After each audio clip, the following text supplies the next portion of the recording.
Thyroid ग्रंथीचा त्रास जर आपल्याला कमी करायचा असेल तर त्यासाठी उज्जाई प्राणायाम हा अत्यंत महत्त्वपूर्ण आहे.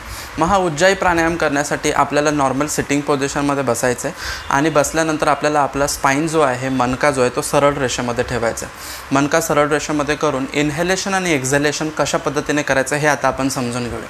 कुठल्याही प्राणायामाचे प्रामुख्याने 3 पार्ट असतात. एक म्हणजे पूरक, कुंभक आणि रेचक.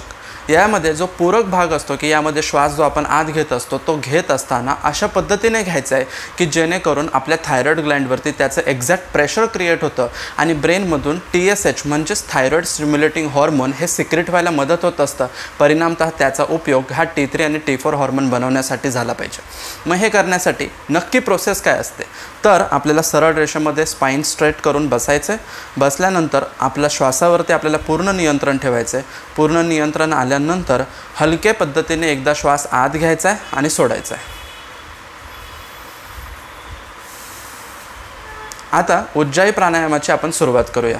उज्जाई प्राणायाम करण्यासाठी श्वास आत घेत असताना तो थायरॉइड ग्रंथीला घर्षण करून घ्यायचा आहे. त्यासाठी आपल्याला गळा जो आहे तो पूर्णपणे कॉन्ट्रॅक्ट करायचा आहे आणि त्यावेळेस श्वास आत घेताना एक आवाज उत्पन्न झाला पाहिजे. तर आपण उज्जाई प्राणायामचं एक सायकल पूर्णपणे बघूया.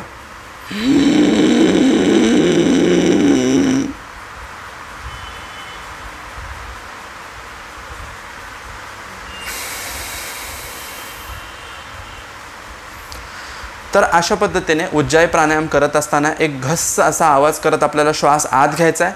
त्यानंतर तुमच्या कॅपॅसिटीनुसार तो तुम्हाला होल्ड करायचा आहे आणि डाव्या नाकपुडीतून तो श्वास पूर्णपणे बाहेर सोडायचा आहे.